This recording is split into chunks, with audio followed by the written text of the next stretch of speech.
Welcome to episode 8 of Minnesota Opera's podcast, The Score. On this week's episode, Happy Pride! It's Pride Month all over the world, and it's one of our favorite times of the year. So this week we're taking a little time for a good old-fashioned kiki and a chat about what Pride means to us here at the intersection of Black and queer. Next, we turn the show over to Lee, who recently moderated a panel all about another upcoming celebration, Juneteenth, and its impact on Black history. And then, of course, as always, we'll send you out into the weekend with a PB&J, a moment of pure Black joy. You know what time it is. It's time to check the score. Let's do it to it.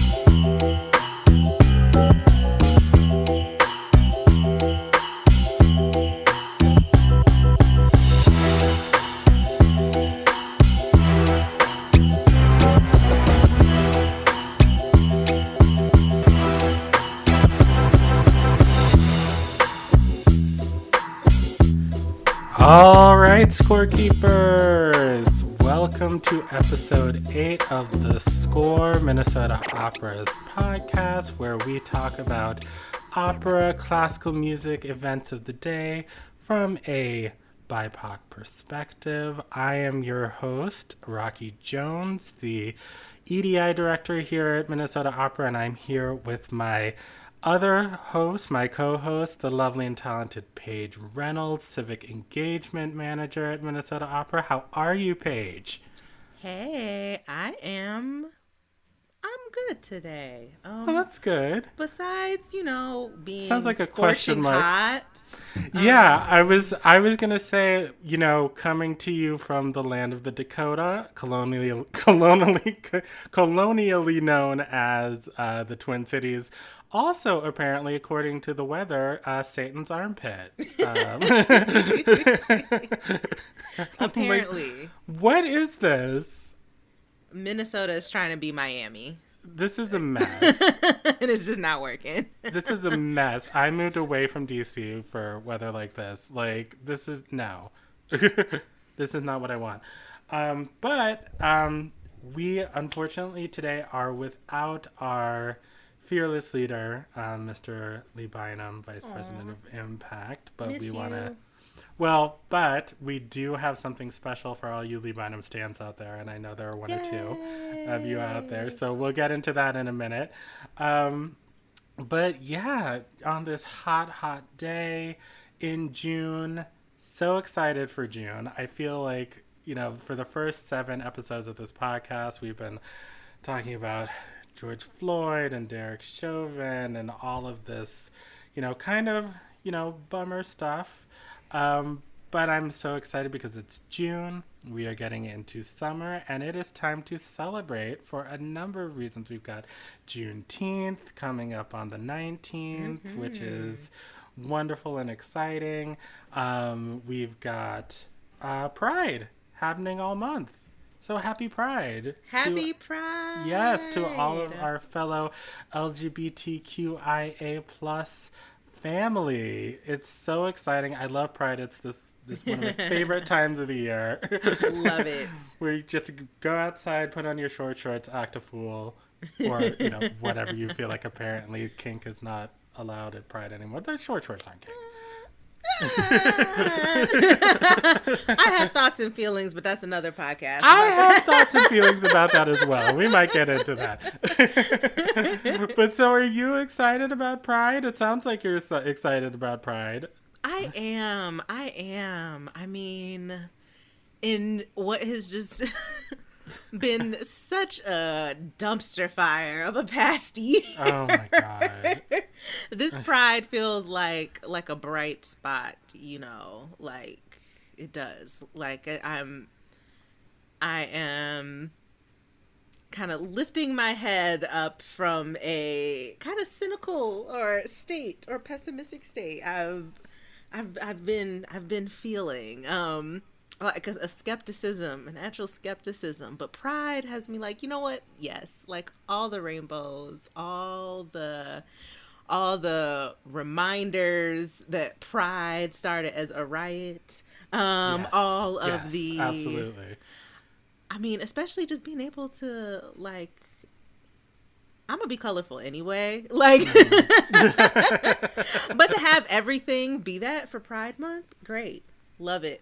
And just like, I don't know, finding so much camaraderie, you know, like as queer like people, there are so many spaces in which we're like, we have to shrink ourselves, or you know, even if we're accepted, we're told that, you know, we can't be too much. And Pride feels like a lot of like us like encouraging each other to just lean into that too muchness. Like, yeah, like, totally. Like, yes, you are too much for some people and they don't deserve. Like, you are too much and they are not enough, honey. Like, and that's just what it is. Be your beautiful, queer, trans, asexual, intersex, whatever your identity is, self. And I love that. It's hard to not feel like uplifted by that. Yeah, and it's just this wonderful reminder. You know, I think so much, there's so many, you know, debates, you know, that happen, you know, especially like in the run up to, you know, marriage equality and, you know, debating the Equality Act and all of this stuff, where it's like, you know, well, are we trying to assimilate into sort of, you know, heteronormativity, you know, this idea of, you know, like, well, we want to get married and da da da da. And it's like, this is like that time of year where it's just like, no, we are different. We're like so different, and it's so cool. And it's so fun, and we're just going to put that on Front Street, and it's going to be like colorful and exciting, and you're going to love it. Deborah Cox is here. Yes. Just sit back and enjoy. So, you know, I'm curious, you know, what is sort of, do you have any plans for this Pride, or, you know, what's sort of your favorite part of Pride? You know what? I don't have any plans this year. Neither do I. Maybe which is because so there's Pride. There's no parade. We're not quite sure what the festival is going to look like in Loring Park this year. Right. You know, so I'm just kind of, that for me is a big tradition. Is like, we always go down to the parade. We always walk around Loring Park, and then, you know, get obscenely drunk and do whatever. The less said about that, the better. Have a good time. Having a grand time. Having a grand old time. Yeah, it's like hard to kind of suss out some other kind of celebration. Like, I feel like, of course, Pride Month needs to be observed. Yes. In some way. Other than just like buying a bunch of like like the corporate pride and all of that. I could go on a different rant about that, but yeah, there needs to be like an actual celebration. I don't know what that is without somebody telling me, hey, here's a big festival. So maybe we need to plan something. All right. Maybe we'll just have like a little parade around my house. Yes. So what was your first Pride experience? I'm so curious, because I feel like, you know, we are always sort of saying like, you know, like, oh, like, I mean, there is like an age difference between the two of us, but it's always like, you know, oh my God, I'm like your grandpa. And it's like, no, I'm super not. But like, you know, I feel like Pride has changed. And so like, you know, I'm curious, you know, what have some of your favorite Pride experiences been, or what's your first Pride experience? Yes. So I don't remember if I actually went around Pride Month. I went to multiple of them, but when I still lived in DC, they would have these things called Black Femme Brunch. And it was just like Black femmes and anybody who like identified with that spectrum, like of any gender identity, but Black. You gotta be Black. So anyone who identify, if you're a woman and femme, if you're cis, if you're trans, if you are a more masculine woman, but you still identify, we're going to Black Femme Brunch. If you are non-binary but still identify with, like, it didn't matter. It was just like Black Femme Brunch, and those were my I didn't know that was a thing. Yes, they were so fun. I think they still have Black Femme Brunch. Man, if any of y'all are listening, shout out. Those were a good time. So, well, we'll figure it out, and if we can post a link, I'll put something in the show notes. Yes, because Black Femme Brunch is lit, and I just wish I don't have capacity to do it, but somebody in Minneapolis talk to the people in DC and see if they want to start another chapter. Well, you know what? I don't mean to be rude to my new-ish Minneapolis peoples, but, like, y'all just need to learn how to brunch in general. Ooh, you have a point. I mean, I'm just saying. Points were made. Yeah, it's not like... I think it's... There's a difference between, like, brunch. Like, we sit down, we get dressed up, we sit down, we maybe, you know, sip Have sangria mimosa or whatever. Have some French toast. And then there's brunch. Yes. Capital B. Yes. Capital Runch. Capital B. The B in bottomless is also capital. Yes. Mm-hmm. There's a DJ. There is... There's just wildness. Yeah. And there's French toast, and there's mimosas, but, like, it's a vibe. You are welcome and encouraged to hit your two-step at your table. Yes. Yeah, lots of Instagrammable moments. It's a party. Yeah, it's a party. Maybe 1, 2, 5, 6 drag queens running around the place. Yeah. You can, you know, yell Cardi B lyrics as they come on at the top of your lungs while feasting on your chicken and waffles. Lights, sirens, all of it. we I need more of that in my life. It's so funny because my dear friend Jordan, and I, like, we used to, like, I mean, brunch. Like, we knew all the spots in DC. Yes. For Bottomless. We were there at opening till closing. And when I moved here, he was just like, oh, like, you know, I just miss going to brunch with you. Are you and Dennis going to brunch? And it was like, we've been to brunch once. And it was just like 2 mimosas and, like, some eggs. And then we left. And I was just like, this just makes me too sad. Let me show you how it's really done. Yeah. So maybe we open up a brunch spot that's Pride 365 24/7. I think you're onto something. Thank you. I think you're onto something. Pride brunch. We're gonna show Minneapolis how to really brunch, or St. Paul. Let me. Or St. Paul. You live in St. Paul. Let me not be like that. No. It's fine. Either way, or we could just have 2. Or 2. We could franchise. It's a beautiful thing. But so Black Femme Brunch. Yes, that was. And I then really what else don't remember if it was on Pride Day. Honestly, like, I think because my first time, like, actually going to a Pride parade / festival, I was kind of working at the same time. So I wasn't like, yeah. And also, okay, so DC Pride has, like, a little different vibe. Maybe because... Yeah, I would agree. Yeah. And when I was, like, really, like, in undergrad, out here in these streets, having fun, all of that, I think it took me a while to just learn about Black Pride in DC. And that being its own different thing. Yeah, so in DC, Black Pride is its own whole other week. Right.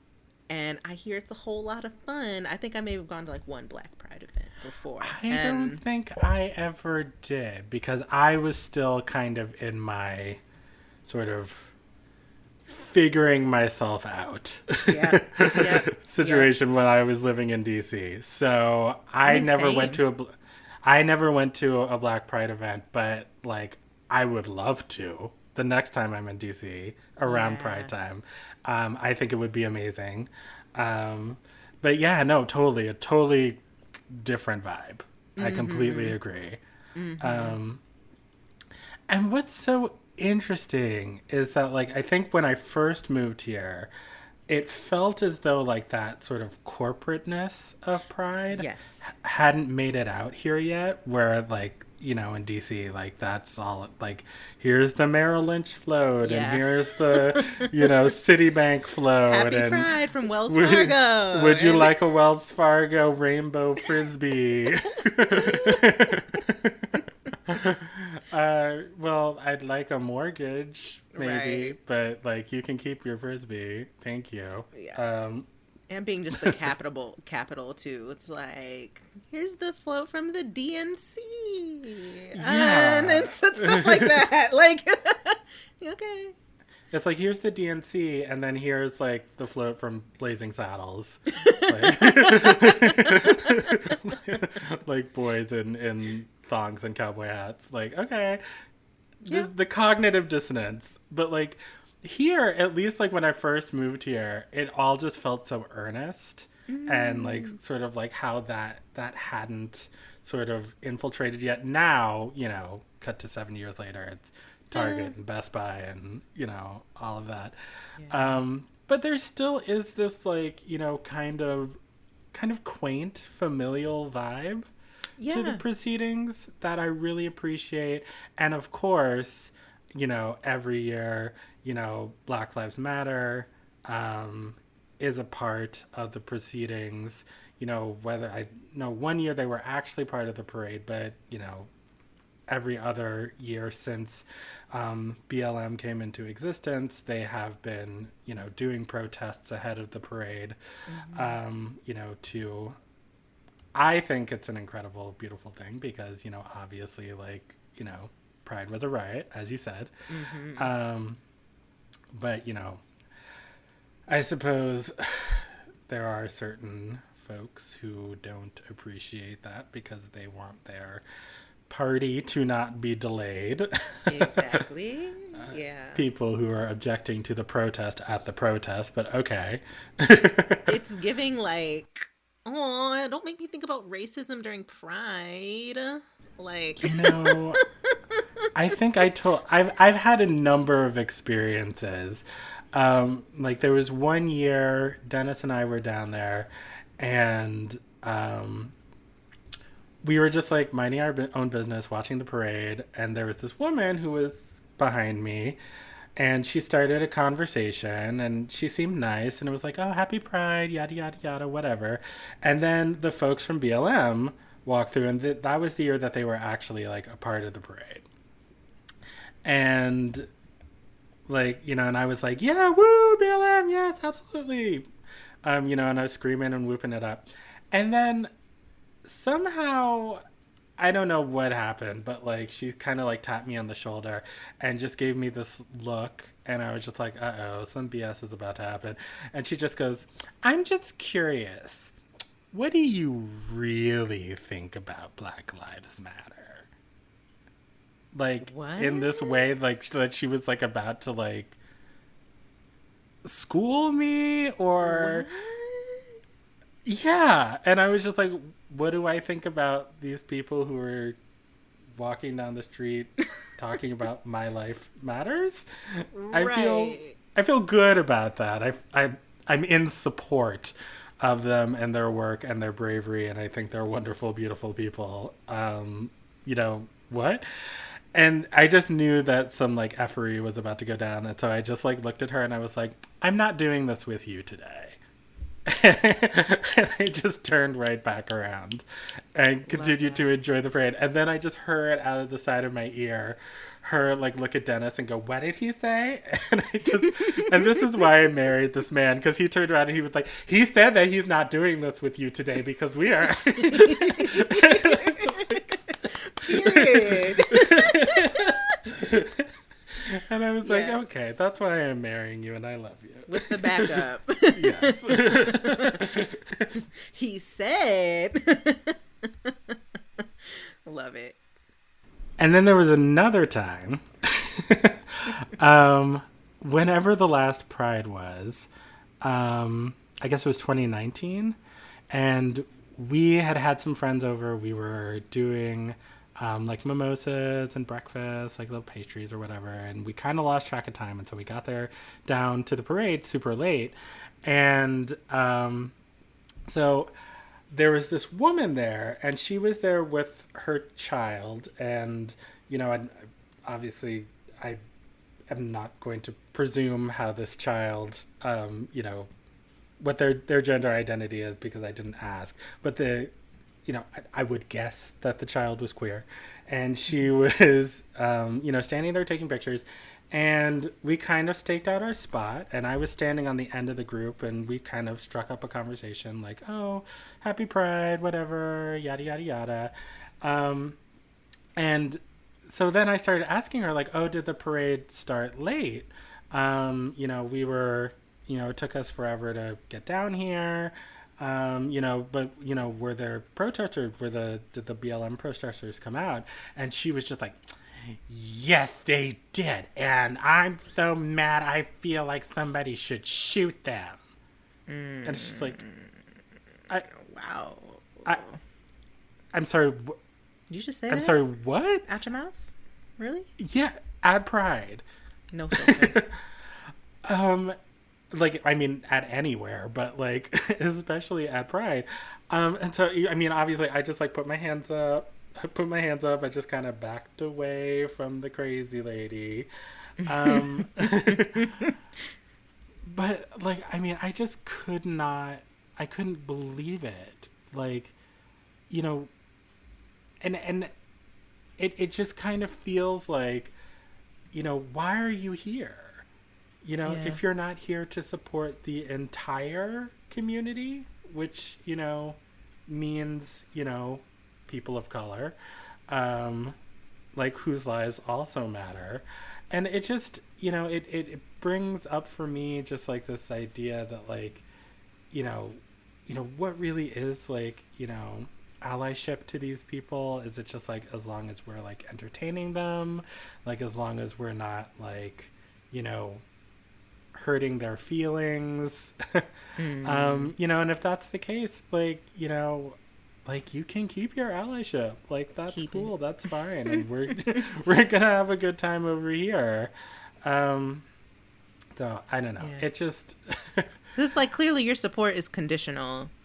Like, it's super conditional. Like, anyone who wants to call themselves being an ally to queer and trans folks, but then is gonna like react so violently when when race is also brought up, when like at this point, not that you need this, there are whole studies that say our experience as queer folks is not the same as what white queer folks experience. So if that's really your reaction, like, I question if you're, or I would say you're not even really like an ally at all. Like, no. You're not. You're just not. It's not. Definitely I don't see them as either or. Definitely not. And it's just, I don't know. Sometimes I just wonder what exactly it is that they think is happening here. Because we all know that, like, you know, Pride essentially is a protest, like you said before. Like, you know, the first Pride was a riot. And it's like, you're upset about, like, a protest at the protest? Like, why are you here? It just doesn't make sense to me. Like, the sort of the cognitive, like, you know, all we are really are just, you know, we're just glitter and streamers and jock straps and, you know, disco music and, like, an excuse to, like, come down and get drunk. Like, no, that's not what this is. And it's like, this is about liberation, but liberation from attitudes like that. Exactly. And so much of, like, what is foundational to just, I guess, queer culture in general, like, started with Black folks, with Black queer and trans folks, with Latinx queer and trans folks. Like, you're just, there's just no way to make it make sense. Like, you literally, like, you do not have a pride without us. Like, you for real don't. So how did we get so far?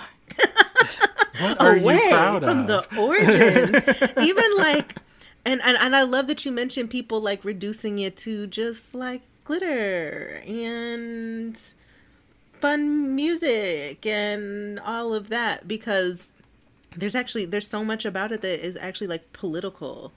And I have to constantly remind people that, like, where we hear in the political sphere all the time now, identity politics was first like popularized by Black lesbians who were talking about Black socialist lesbian feminists who were articulating how they like use that as a point of departure from like their politics, and when they organize, like they center their own experiences, but also use that to connect to others. It wasn't this thing it is now of identity politics is, you know, you're just identity politics. You only want, you know, things for your people, or you're using, you know, identity to be a victim. And that's not what it was originally about at all.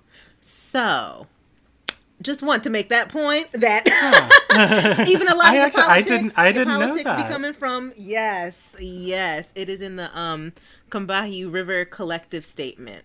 Oh. And the Combahee River Collective was a collective of Black feminists, I believe mostly lesbian, mostly socialist, who released this statement, the Combahee River Collective statement, and it has just been like an iconic Black feminist document ever since, because it so perfectly articulates. I remember reading it in, actually, I'm glad we got to this, and because I forgot about like just how important this was in my development as like a Black queer gender variant woman.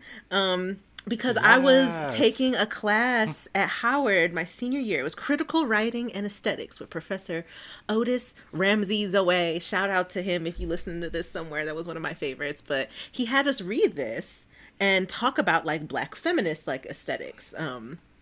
And just reading it blew my mind. I had never heard somebody articulate so clearly like the intersection where I stood, like being Black, being a woman, being queer, and especially in movement spaces, like so many of the pro-Black spaces are mostly male, or you go into the queer spaces and they're mostly white, you go into the feminist spaces and it's mostly white women, and you have to try to alert them to their to their racism. Or these women were even talking about like being leftist, socialist, and in those spaces still having to, I mean, much less so than the others, but still having to get people together. And I felt so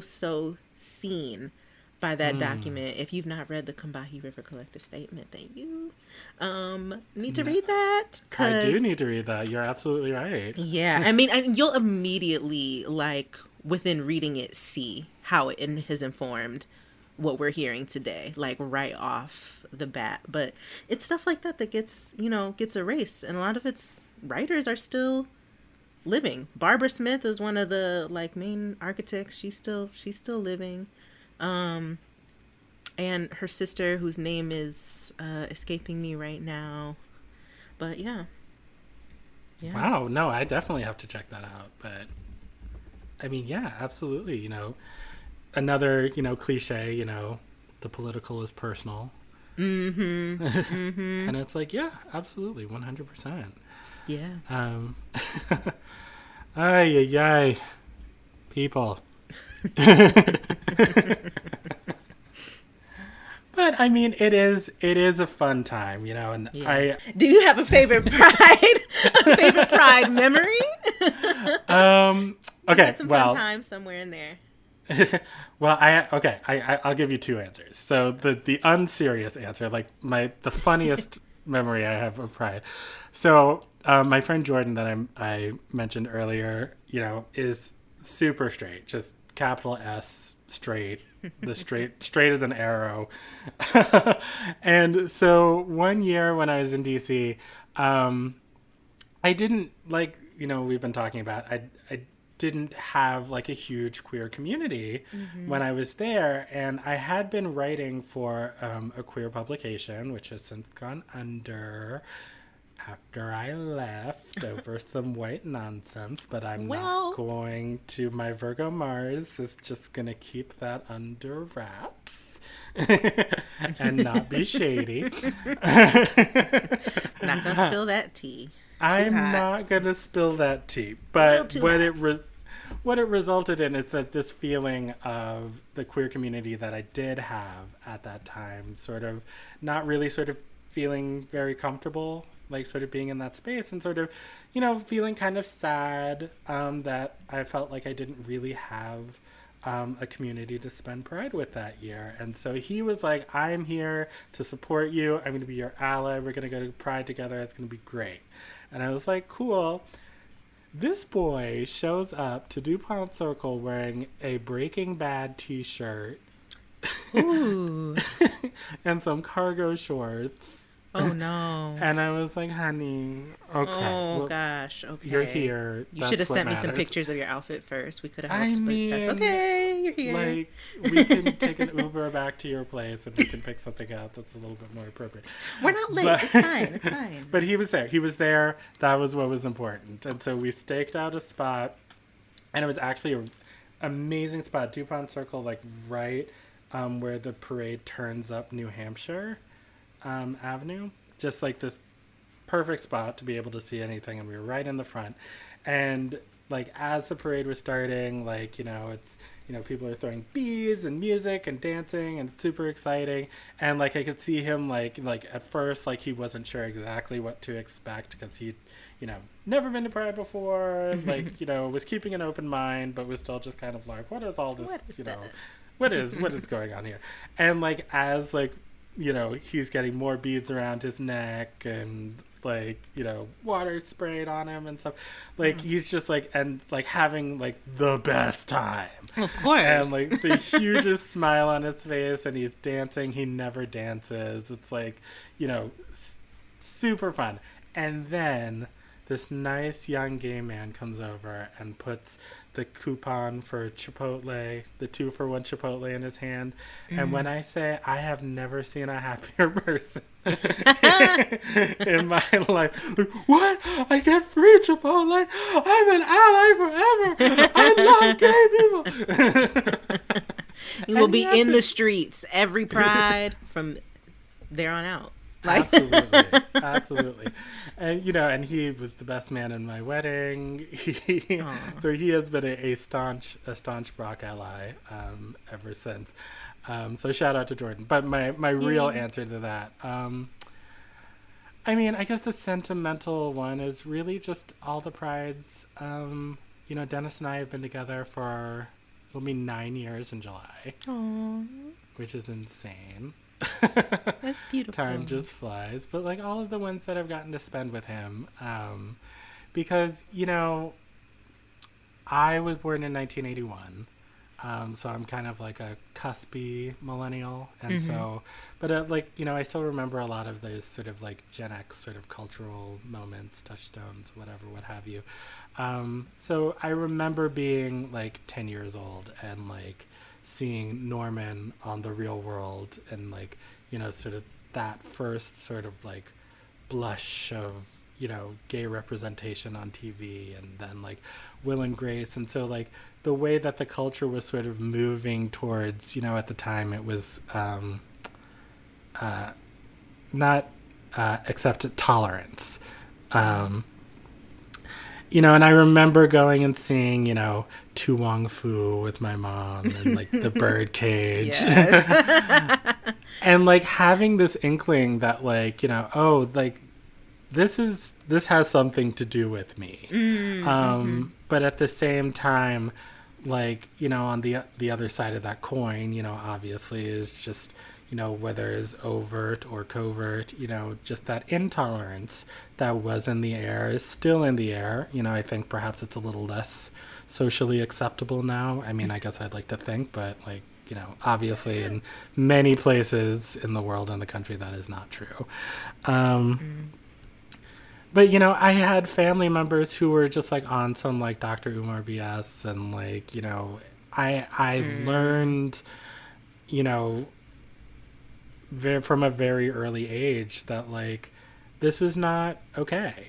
Like, that like any sort of expressions of like any of sort of my more femme qualities were not to be expressed. That any sort of, homosexual tendencies or desires needed to be suppressed. And so I carried that with me for a really long time. And even when I sort of came out of the closet, I was 20, I believe.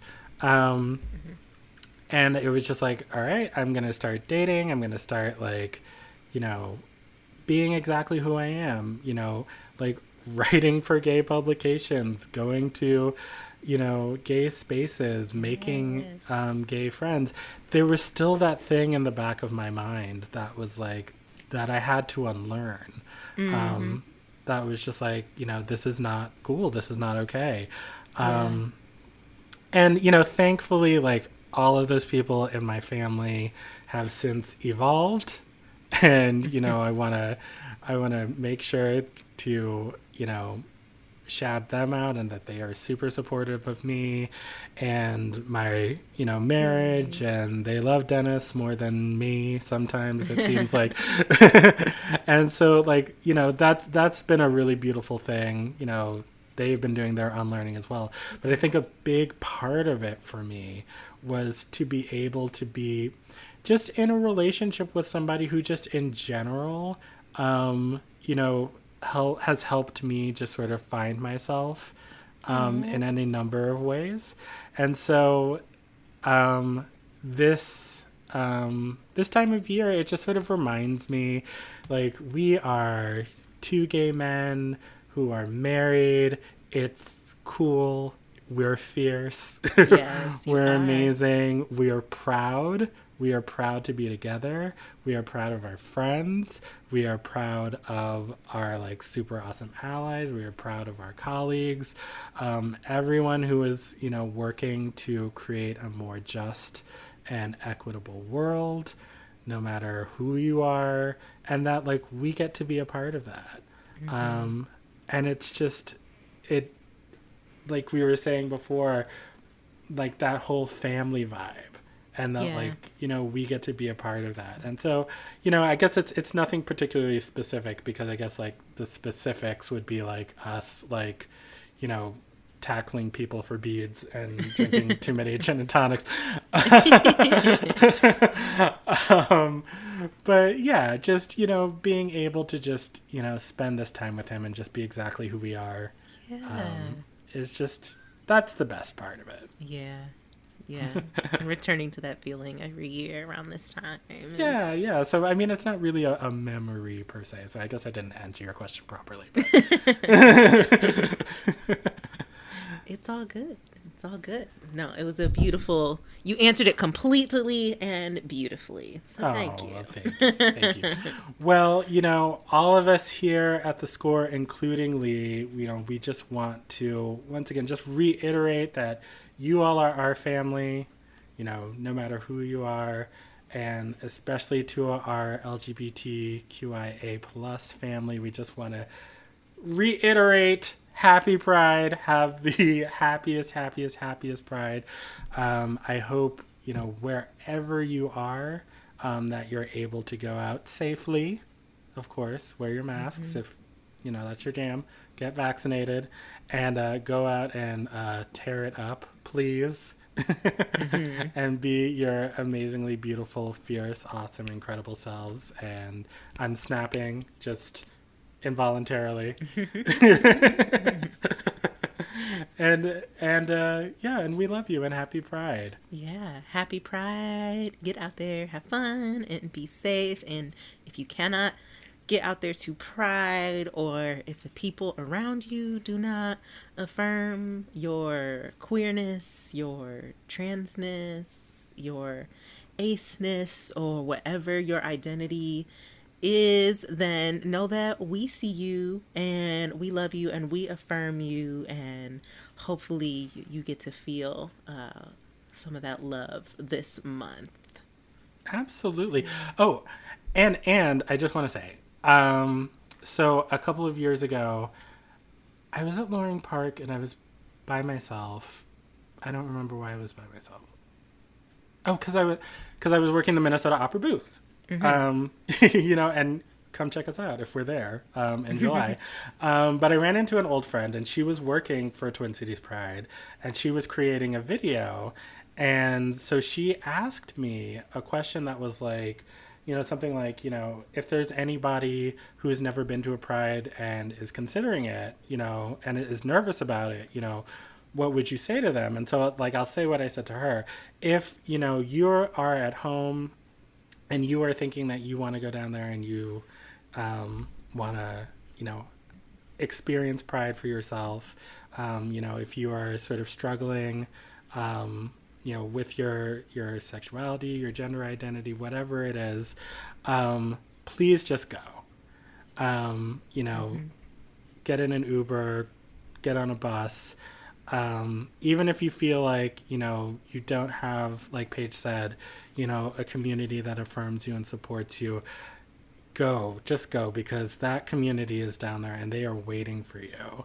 And like, even if you go down there and you don't talk to anyone, you just maybe go and buy like a pair of sunglasses, like that pair of sunglasses will always be a reminder that you are loved, that you are supported, that you are part of this community, that we want you, that we love you. And I can't recommend it highly enough. Yes, echoing all that. Go down there, get you some love from one of the many moms who are always there, giving out hug? Free hugs. There are people who go to Pride specifically for that. They're like, my queer kid got to have great mom hugs, but I know lots of queer kids did not, and so I am here to hug as many of you as I can. Like, shout out to those moms. Shout out. Y'all doing the Lord's work. Lord, Lorde. And I will be wearing a mask, and I will be all vaxxed, and I am all vaxxed up. So, like, I'm here for free hugs, too. So, yes. But happy Pride. Woo! Happy Pride. All right. And gang, absolutely.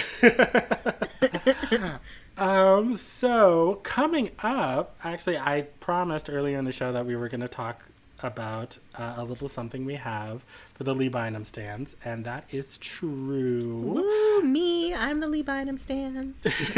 Absolutely. So this is going to be coming out on the 11th, I believe. So yesterday on the 10th, Lee hosted a panel discussion called Remembrance and Restitution, a conversation on Juneteenth, the Tulsa Race Massacre, and their legacy in African American history. We are super excited to be celebrating Pride all June, but on June 19th, Juneteenth is coming up, which is another exciting, incredible celebration for the Black community here in America. And so Lee hosted a panel discussion that was presented by the Dream Unfinished Orchestra and the Harlem Chamber Players. In anticipation of the Harlem Chamber Players' upcoming performance of Pity These Ashes, Tulsa, 1921 to 2021, which was written by our guests last week, Dr. Adolphus Hailstork and Dr. Herbert Martin. And this is a panel discussion that features not only Lee, but also Ashleigh Jackson, who's the assistant professor of music at Hunter College, Ashleigh Lawrence-Sanders, who's the assistant professor of African American History at the University of Dayton, and Jasmin A. Young, the Assistant Professor of Ethnic Studies at UC Riverside. And so they were kind enough to let us use the audio from their discussion yesterday, and we are super excited to share this informative and exciting conversation with you. So we hope you enjoy it, and we will be back afterwards for our PB&J. We'll see you in a sec.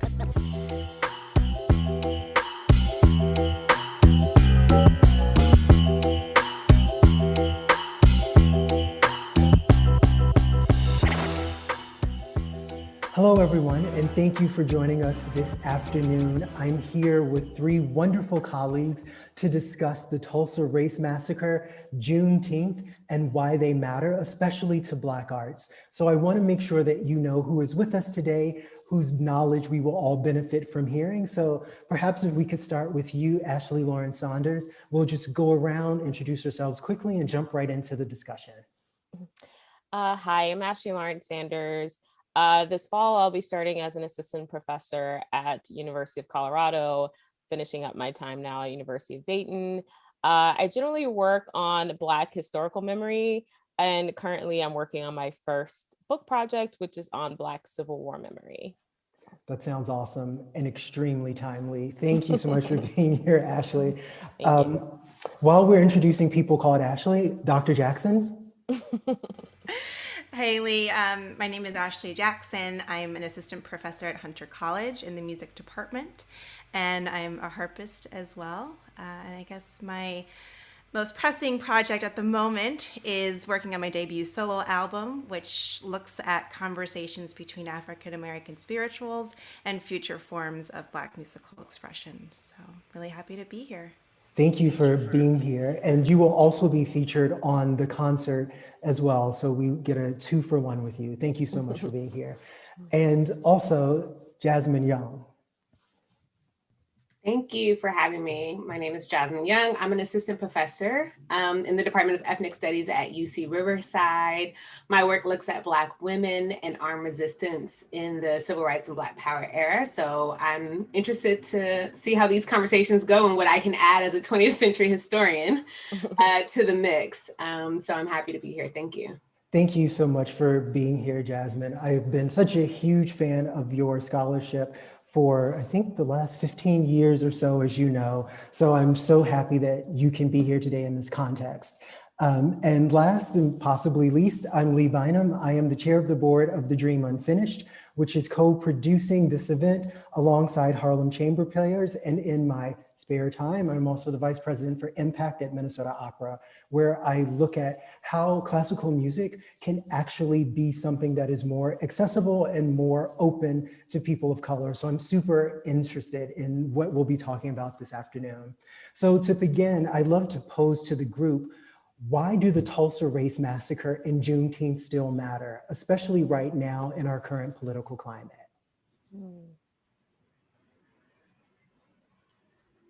Well, I mean, I could get started.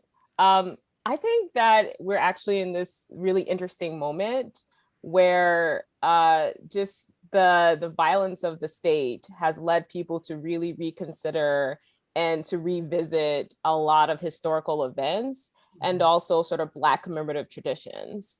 And in a weird way, the Tulsa Massacre to me has been having like this moment, which feels like a weird thing to say about a really violent event, but it's been having this moment over the last like 5 to 10 years or so in popular culture and like social media history. I don't know what way you want to call it, but I've seen a lot about like Black Wall Street and, you know, everything about Black Wall Street just coming up again and again. I saw it on a t-shirt on Instagram, a picture of Black Wall Street burning. Like, so there's a way in which it's also weirdly become commercialized, like Juneteenth. Maybe we'll talk about that later. But I think that it's important because people are connecting the dots between this long history of racial violence in the United States. That, you know, the racial violence that is being conducted now by the police and other agents of the state is not a new thing. That Black people's lives have always been endangered, that, you know, Juneteenth celebrates like the time when, you know, the slaves in Texas realize that they're free, that they get this, you know, that they're free finally. And it's like the last spot of freedom. I'm putting that in quotes because I'm a historian, because I know there are still people enslaved after, like, you know, it's complicated, right? But the reality is, I think too, it's like, it's celebrating this, but I saw a lot of people saying freedom is still this fight. Tulsa proves that freedom is still the fight. Minneapolis proves that freedom is still the fight. Like, it's still like an ongoing project. And one of the interesting things I think about studying these freedom celebrations is that Black people knew it was an ongoing project. Like, they knew nothing was finished. They were like, we're no longer in chains, but they knew that like these same sort of battles would continue. Yeah. And, you know, to your point, it has been very interesting, right? This almost sustained interest in the last couple of years in these events. And you know, obviously during the Trump administration, it felt like a different level of emphasis on the disenfranchisement of Black people. But part of my surprise as being an historian of popular culture is seeing the ways that like Tulsa Race Massacre itself has really appeared quite a bit in film recently, right? We had it in Lovecraft Country. We also had it in The Watchmen. And it's been very interesting to see that juxtaposed with science fiction, right? Because it's not science fiction. Like, this is very much like in our present, not just in our memories. I was kind of excited to see it in The Watchmen. Partly because, you know, it was coupled with this Skip Gates, what was it? The Bureau of Reconciliation. Yeah, that's like the Heritage Center. And the Heritage Center, and then you can kind of go back. And so there was this way in which, as historians, I think we're always kind of interested in how do we make this history accessible and really kind of matter for our present day. And I think that they did this interesting thing, and I was like really excited about it, you know, and I'm not always excited about the ways in which TV and films kind of take up these historical moments because they just decide to butcher them. They're like, oh, these books over here, I'm not going to read them. And so, you know, and we spend all this time writing these books and being in the archive and trying to get it right. And then they're just like, no.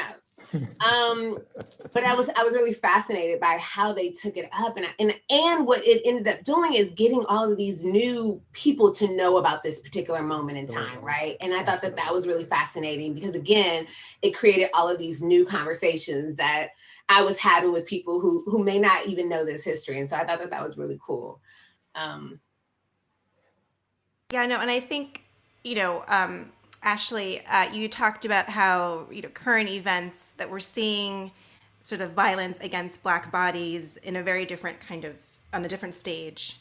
And it concerns me, the almost sensationalization, if that's a word, of such continued violence and oppression, and then seeing it in popular culture. I mean, yes, it's important that we're now putting these events on people's minds and on their radars. But, you know, the question that we always have to ask ourselves is it putting it also in people's hearts, or is it something? Are we or are we simply enjoying the viewing of Black pain? Right. Which feels like it's an ongoing question, especially lately in popular culture, right? You had this brouhaha on social media about 2 weeks ago with Lena Waithe's newest project. And it's an interesting way of commodifying Black pain. And I think that's something that America has been very, very good at over the years, right? But it's coming at the same time as we're trying to package Juneteenth as this easily portable celebration of whatever we want to overlay on it right now. And I'm curious how all of you see like that piece of this, right? And maybe also why it makes sense as a bookend right now with the Tulsa Race Massacre. I might have a slightly controversial view of that, which is that it was just so weird to me how Juneteenth became this national thing. I think of it so specifically as Texas, right? Like, it is so specific to me as Texas history not just as like a historian, but someone who grew up hearing about Juneteenth. I grew up in South Carolina, and Emancipation Day is January 1st. Thank you. Like, that's the day that the Emancipation Proclamation was read out, and that's the day. And then, like, I know that different states have different things. Like in New York, it was like in July, right? Like in a lot of places, it's August 1st after, you know, Caribbean, like emancipation in August. So like, it's, you know, there are like very specific local histories around this that I felt like kind of got erased by everybody like jumping on Juneteenth. Like, and I think the local histories tell a story, which is that it was not a single moment, right? Like there was not one moment where all Black people were free in the US at that single moment. That like there was differences, right? Like the North had their days because people were free there decades before. In South Carolina, where you had Union troops come through early and started some of the plantations are liberated and burnt down. You have people free. You have, you know, soldiers in South Carolina reading the Emancipation Proclamation about what that means for them. Juneteenth happens because Texas doesn't get you. Like there are a lot of local histories. And the other like not part that I'm like, maybe this isn't as controversial is like the corporatization element of it just felt so weird to me. Coming off of a lot of my weirdness around like corporations being like, we support Black businesses is like, you know, they were like all taking that in as their thing. Everybody getting Juneteenth off, being like the new push. And like no disrespect to all the Black activists who push for that. But I feel like that was kind of like a weird moment for me as like we're all coalescing around this day off as like a thing to like say at the end of a protest. But it's like, is it a day off? Like, you know, is it a holiday? Like, what are we celebrating? If people want to celebrate, it's fine. But it felt like this weird kind of like, and at the end of all this protest about, you know, the death of Black folks, here's a holiday. Right. I don't know. Maybe I'm just like a true cynic, which I am. But it's a fair point, I feel like, right? That like we are really challenged with maintaining historicity, like broadly in America. That's not something that's specific to people of color or things associated with people of color. And I think that like we have in the Black community been very, very good about the ways that we have used our art to anchor us into a certain kind of history. But it does feel like this has been something that, I don't know, it's been a little harder, a little less tangible, maybe because for those of us who don't grow up in Texas, it isn't a part of our conception. I grew up in Virginia. We don't have anybody's Emancipation Day. And for other people who grew up in Virginia, I think there are clear reasons why that is, right? But I'm curious about how all of you think about how can we use art in this moment to help us be a little more securely moored into what those moments were and not so much a day off or a chance to go and watch something interesting on television, but something that is fundamentally disconnected to what that moment was. You know, I think of, I mentioned in my introduction, I'm working on spirituals. And so that's very much in my fingers and in my heart. And when I'm talking about African-American spirituals, I often say that they're like living artifacts for me.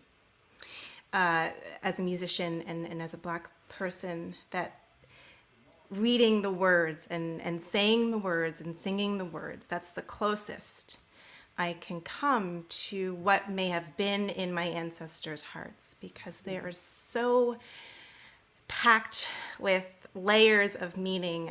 They were necessary forms of communication between the enslaved.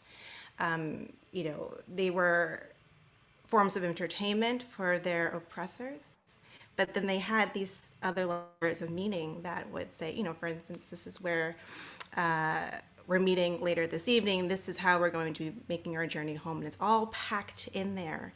And every now and then we get words, you know, that talk about the pain. And so art has been our form of survival in this country. Yeah, I'm happy to hear others' thoughts on that as well, maybe the non-music folks. And I'm curious too, if you three think that that is still what we're doing with music, right? Jasmin, like I am, you also focus on the 20th century, right? And is that, how do you read our art right now relative to some of these things? Just a little easy question for you. How do I read our art right now relative to these? That's a really interesting question. I'm not sure how to tackle it. I think at this particular moment, I feel really weary. Yeah. Of what I'm seeing, what I'm hearing in terms of the art. There's this moment in which there's a lot of access for Black folks to create art and be paid for it, for their art to be featured in or kind of bolstered by these really big corporations, right? So you get someone, you know, you mentioned Lena Waithe, and I was like, oh God. You know, because I was thinking about, you know, this is a person who has all of this access. And in those moments of having access, the stories that she particularly chooses to tell are ones in which she reifies some of the things that like we're trying to break away from. And I think art is so powerful because it has like, you know, there's now in academia, like there's all this kind of conversation about Afrofuturism and futuracity and all this other stuff. Art is that space, right? Where we can imagine freedom in these ways. We can imagine liberation in these beautiful and like vivid ways, right? Where we can smell it and taste it and feel it. And then you have someone like Lena who gets these opportunities. And then like, you know, I'm thinking of Queen and Slim and Queen. I'm not sure who was Queen and who was Slim. But you know, that whole thing just, and I know that's not what we're talking about necessarily, right? But like, it's just like, when we have these opportunities, what are we doing with them, right? Like, can we seize the moment to speak to our history and then imagine something beautiful, imagine something different, break away from like all of the ways in which, you know, we are constantly bombarded with like, you know, pain and suffering and capitalism and because that's a big one. Yeah, so I'm a little weary right now, but you know, maybe I'm just not looking in the right places. Yeah, I mean, I think, I don't know. I mean, it's so interesting because, you know, like as somebody who like was like bombarded with advertisements for that TV show, and then I saw who was involved, I was like, we've done the horror as racism as horror. Like I watched Lovecraft, you know, and as far as like, you know, those shows, I appreciated some of the things they did, not all, to be frank. You know, but I think that like, I was like, okay, we've kind of like done this trope. And then like to hear about just the like visceral violence in that show. And then to hear the guy, I actually can't remember, I think it's Little Marvin, who's like the main creator of the show. And this is somebody, this is not an insult. I've never heard of him before, but for him to have that kind of like responsibility to do this kind of thing, to be produced by Lena Waithe, to get an Amazon contract, and then to produce something like this. And I'm not team no slave movies. Like, you know, I'm not that person at all. I am anti those people for a lot of reasons, because I'm like, name 10 slave movies. Can't. So, you know, like I'm not that person, but I do think that there's like a care, there's like the lack of care around showing the violence against Black people and Black trauma on screen and thinking that that's the message. Right. So like listening to interviews with him, and he was like, oh, I felt like people needed to see this. Who needs to see this? Who's the royal we here? Right? Like who are we discussing that needs to see this kind of violence? And if you're going to make something and use the history of slavery or the history of Jim Crow, and if you're not handling with care and with a gaze that's not centered into a white gaze, then what are we doing? I mean, I don't know what projects will do that. I know Barry Jenkins has Underground Railroad coming out. I'm a fan of his. So I'm like, we'll see, what that looks like. I've read the novel. I know that, he had an interesting thing about centering the Black gaze that I was like watching the other day, a video that he put out, which I love, that just complete turnaround. He was like, I don't think about the white gaze, I think about the Black gaze. So what does it mean to tell a story about slavery that thinks about the Black gaze? I don't know. I think that, but I think, to Jasmin's point, a lot of money is being poured right now into projects that are have Black creators attached to them. And it's kind of what people ask for, but I think people need to ask for more. Like, people are like, oh, give Black people money to these projects. I'm like, well, what are these projects? Like, can we ask a better question about it? Because there's so much like fruitful, to like Jasmin's point, I think to Ashleigh's point too, like there's something about this history of slavery that is the connection that brings us through the diaspora, right? That like, I feel like is so missing. There's just something about the soul of it. I don't know how to put it, but there's something about the soul of it that's missing from these projects to me. Like there's like no soul connection to like what's happening here. I think that's like such a beautiful way of naming that, right? And I think all three of you touched on some really pressing points about this. Like, and I think, as you called it, Ashleigh, what's so salient here is like a sense of responsibility. And I think if we, look at television and film on the one hand, and then on the other hand, look at something like spirituals, right? Where there really isn't a lot of money in putting out an album of spirituals, right? While there can be tens of millions of dollars coming out of a film or television. And yet I feel like where so much responsibility, like reverence, goes into Black artists and their treatment of spirituals, working in opera, every Black opera singer goes this route at some point because it is something that feels like this is ours, and we have to present these experiences with a lot of care.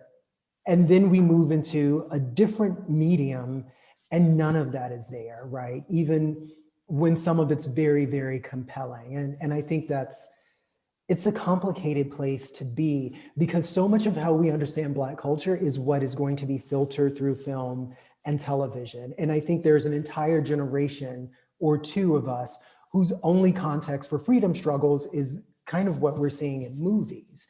And that's not where we're putting a lot of our care.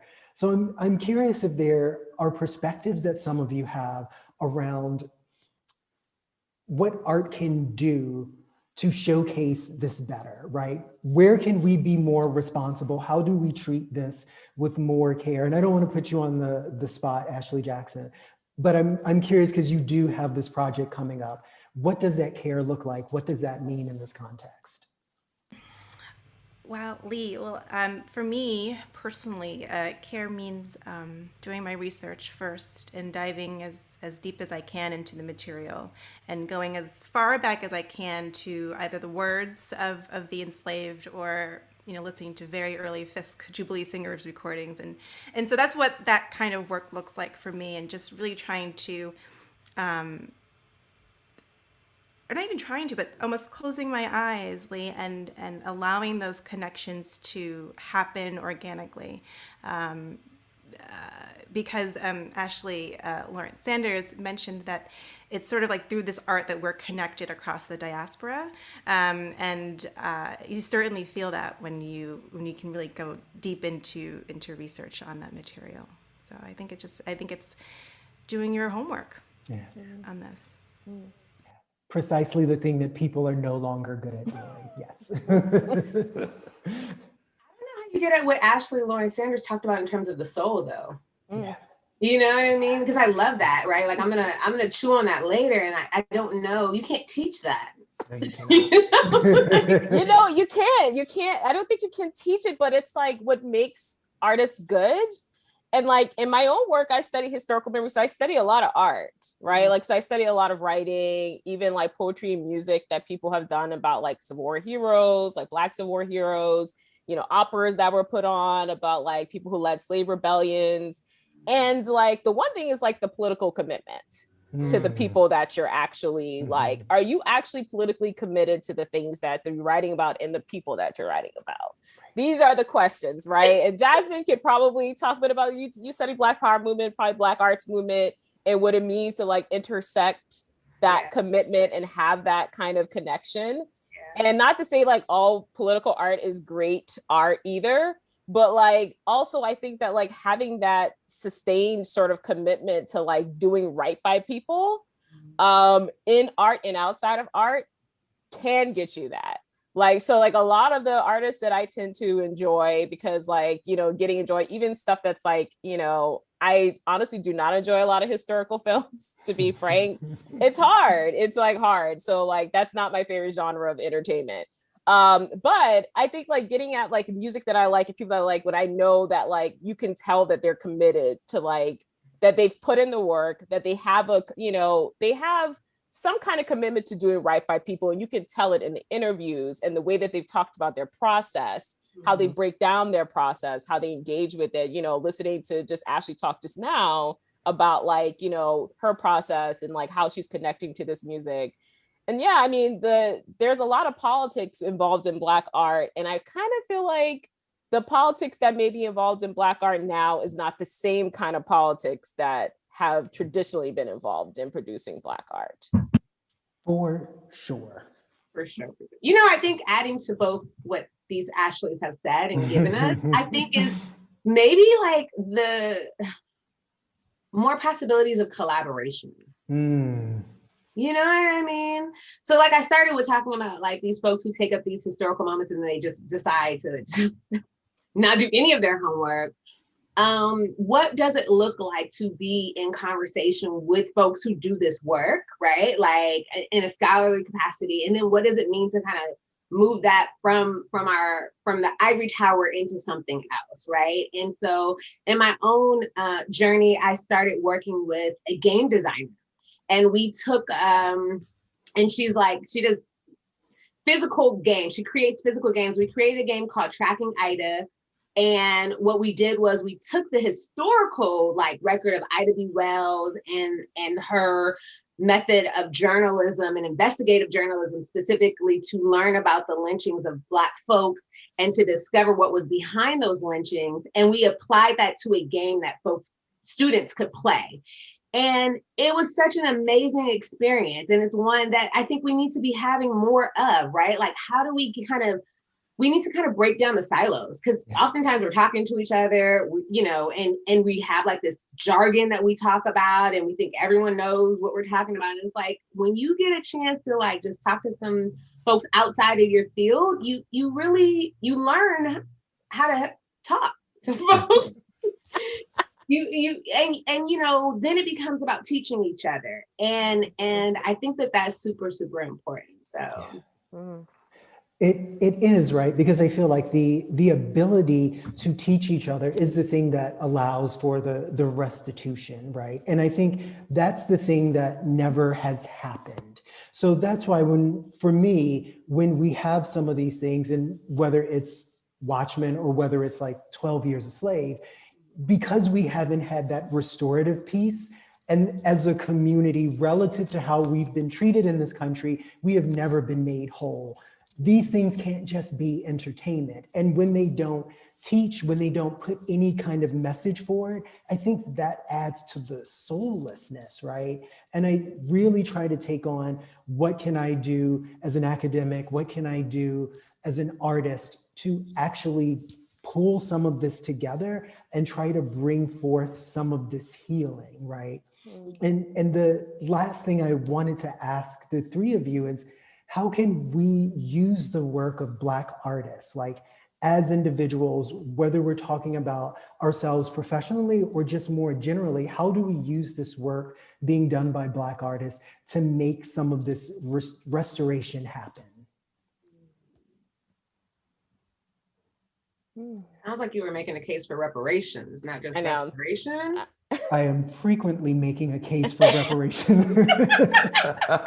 I mean, to be honest, you know, I was thinking again about Watchmen in Tulsa and about how that's like a world where reparations occurred, right? which I thought was really fascinating. Yeah. With the predictable responses of what would normally happen. But like my one thing about like that kind of element of that show was that I felt like within the art, you needed to focus on this single story. But within that story, there could have been a much broader story about racial violence in America, because within Watchmen, you would think that this only happened in Tulsa. Right.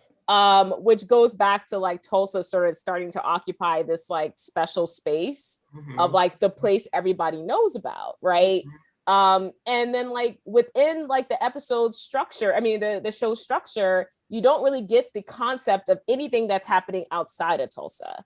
So nothing is really connected to like the broader space of Black people, how this happened in literally dozens, plural, of cities across and towns across the United States, all throughout the 20th century.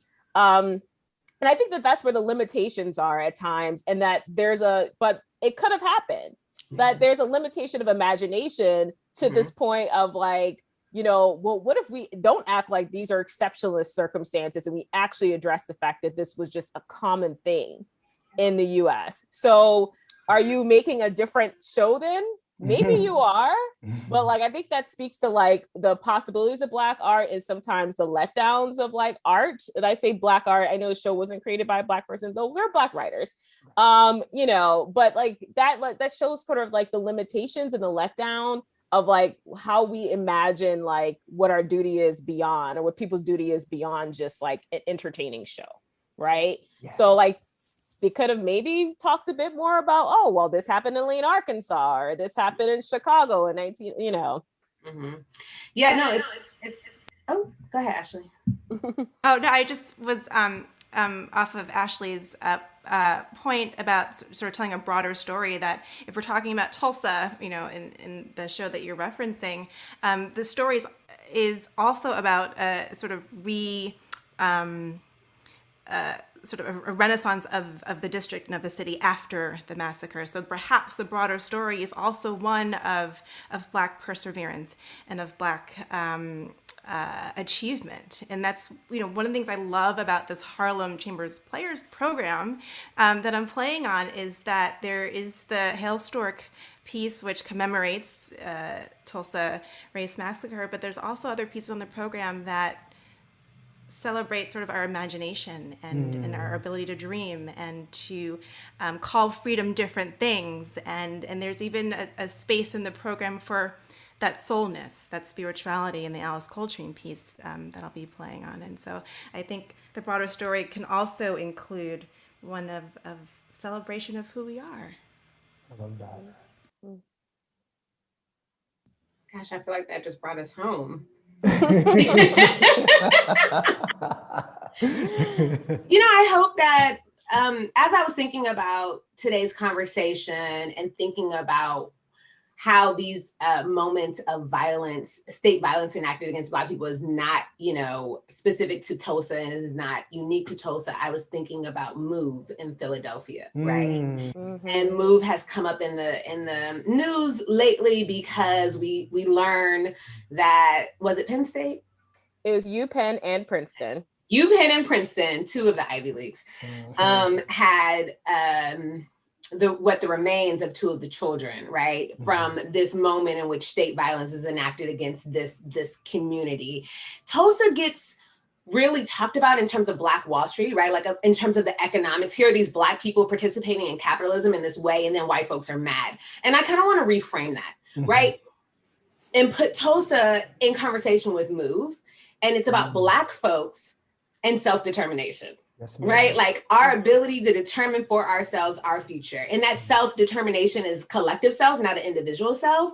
And so I'm hoping that Black artists can really kind of start to imagine that, like Black self-determination, because that's really what we need. And that's really that's what I think, folks are scared of. The idea that Black folks would be able to move about the world as we see fit, how we see fit, is somehow a really scary thought. But that is what freedom is, right? Like that is what liberation is. And so that's where I hope to see Black artists move from. And I have faith.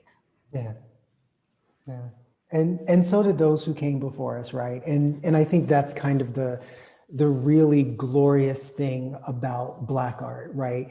Even in the times where things have been at their most desolate, our art is always so hopeful and so forward looking, even as we acknowledge what has come before and honestly what always is happening at that moment. And I think that's a really, really powerful way to end this conversation. I am so grateful to all three of you for being a part of this. This was absolutely fantastic. I could talk to you all night, but I know that you have papers to grade because the semester just ended. But again, thank you all for being here. And I just wanted everyone in the audience to know, Pity These Ashes, the concert by Harlem Chamber Players, recognizing Tulsa 1921 to 2021 is scheduled for Saturday, June 19th, 2021, 7 p.m. Eastern Standard Time. I hope you all will tune in. And thank you again, ladies, for being here.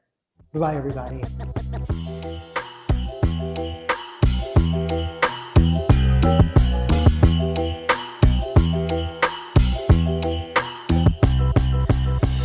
And we are back again. So, as usual, we are going to send you out into the weekend with a little delicious, sweet little PB&J, a moment of pure Black joy. Yay. And so, Paige, I will go ahead and turn it over to you. Yes, it's peanut butter jelly time. Peanut butter jelly time. So, my Black joy, coming from the local art scene, this past weekend I viewed a program at the Walker Arts Center. Well, not at the center, it was online actually, and it was hosted by them, but it was called Body Prayers, Choreographer's Evening. So it was it was filmed actually, and was full of Black dancers from the Twin Cities, or from maybe not just the Twin Cities, but from Minnesota. And it was curated, the curator is Black too, their name is Deja Joelle, and it was just gorgeous. Like I realized I know the filmmaker who put together all the different pieces. Their name is Aja Gildersleeve. Shout out to my homie Aja. Okay. But it was so diverse, such a diverse program. It highlighted like a local group, Voices of Culture, that does like African drumming and dance. There was Afro-Brazilian dance. There was hip hop.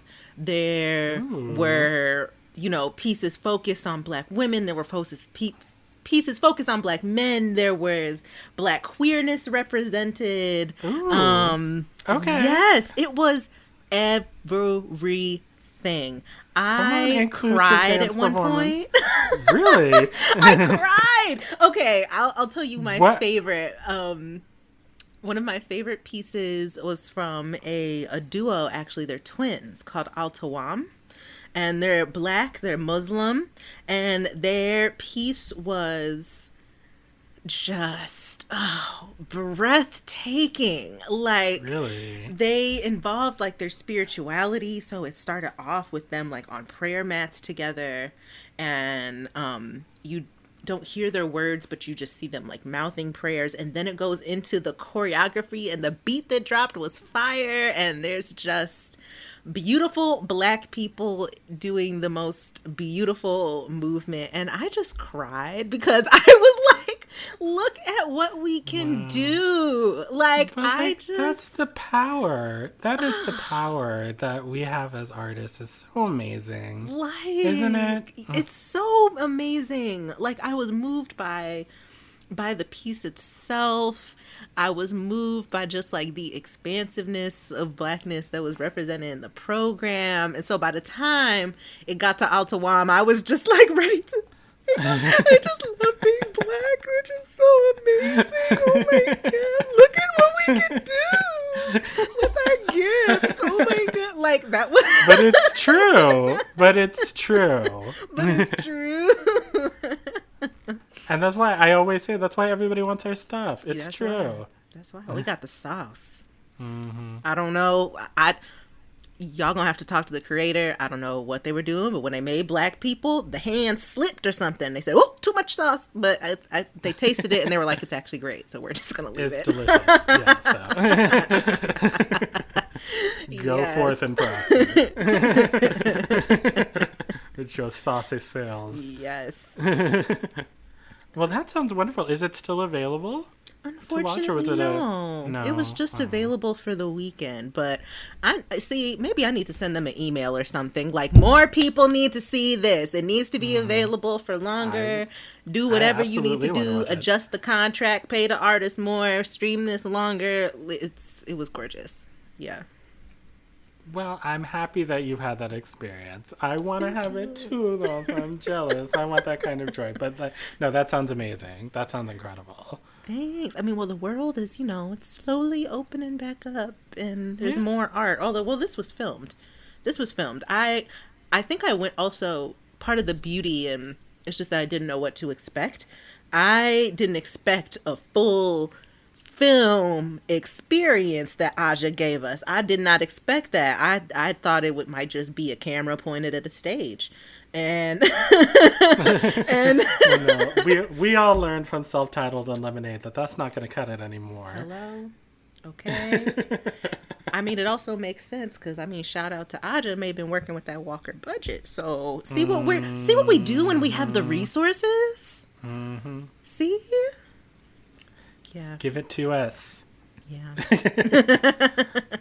Well, and we can, maybe we can't have that experience for the time being, but we certainly can, support all of those artists who were a part of that. So I'll put the link to the Walker page on there, and or in the show notes. Why can't I talk today?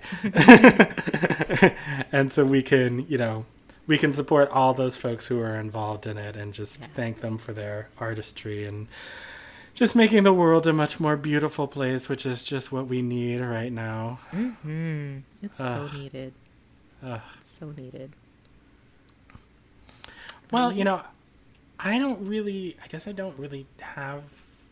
my pure Black joy for this week has not happened yet, but I'm just anticipating that it's going to be very joyful. And, tomorrow is the 6-month reunion of the Art Equity BIPOC Leadership Circle. Oh, yay. So, Art Equity is a group, nonprofit group that launched in 2015 that provides tools and resources and training at the intersection of art and activism. And so really the idea is to, sustain a culture of equity and inclusion and justice through arts and culture. And so Paige and I are both alums of their National Facilitator Training Program. And I was able to be a part of their 8-week leadership cohort, BIPOC leadership cohort last fall. And just both of those experiences were just so beautiful and formative and just, getting to be around artists and art leaders from just a variety of disciplines, from a variety of backgrounds, an incredibly safe space to be a Black person, to just speak what's on your heart, to learn and to grow, and to, take things back to here in Minnesota and just start disrupting things and dismantling things. And I feel like, I just met a lot of incredible people who I'm so lucky to, I feel so blessed to have in my life, who I'm just sort of learning from on the daily, which includes you, Paige, of course. Because you were the one who encouraged me to apply. So I probably wouldn't have had that experience without you. And yeah, so it's just a beautiful thing. So, if there's anyone out there who is in the arts who really wants to, start working, on just another level when it comes to your, justice and equity work, I highly recommend checking out Art Equity. They have a number of, I know the applications for the second cohort of the Leadership Circle are out now. There's a board training program. There's, how do you, courses around hiring folks of color and how best to do that. It's amazing how they've been able to like expand offerings to people like all levels too. So there's something for board, there's something for leadership, there's something for everybody. Just a basic anti-racism training. So if, you or someone in your life is just like, what is all this business? I don't have time to pick up a book or whatever. I don't know. But it's just such like a safe, affirming, non-judgmental space to really just broaden your horizons and build your capacity. And so just, shout out to Carmen and Michael and Celine and all the folks over at Art Equity, especially Carmen Morgan. She is a force. Shout out to her. Yes. I mean, give that woman her flowers. I mean, all of them. That first weekend, I was just like, I always thought, I'm Black, I'm gay, like I'm woke, like I know what's going on. And then like that first weekend, it was like, oh, I have so much to learn, and I think I'm a bad Black person, and I think Carmen hates me, and I think, and then by the end of the second weekend, I like was, I was sharing an Uber to the airport with a friend that I had made, and like, she's down there waiting in the Uber, like getting mad at me because like I have my arms around Carmen's neck crying like, you changed my life. Thank you so much. I love you. But she's just amazing. And the way that she will just get you together in 2.3 seconds flat and help you to grow and to see things in such a new way. And so this could turn into one big Carmen Morgan love fest. This could we easily need to have Carmen. Need to have Carmen on this show. We need to reach out to her and have her on here so you all can meet her. You don't listen. You ain't got to say it twice. Let's make it happen. We're gonna make it happen. We're gonna make it happen. Carmen, we're coming for you. Yes. I would. But yeah, so but artequity.org, if you don't want to participate in any of their offerings, a donation would also be super nice, so other folks can have that experience. And yeah, just Art Equity is the bomb. So I think that's my pure Black joy. It's happening tomorrow, but I know it's going to be joyous. So joyous. The anticipation is joyous. We love Art And Equity shout out to my cohort, my cohort, my 2019 cohort, and especially my Black affinity group. Y'all are amazing, and I love you. So. Aww. Shout out to all Art Equity. Y'all are, the work they do is so just needed. It's so important. It's so, I don't know, we joke about saying it, but it's so important. It's so important. No, but for real, this is important. But for real. Like, but it's actually important.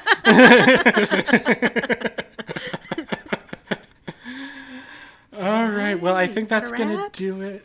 Yeah, I think it's going to do it for this week. So just happy Pride, everyone. Happy Juneteenth.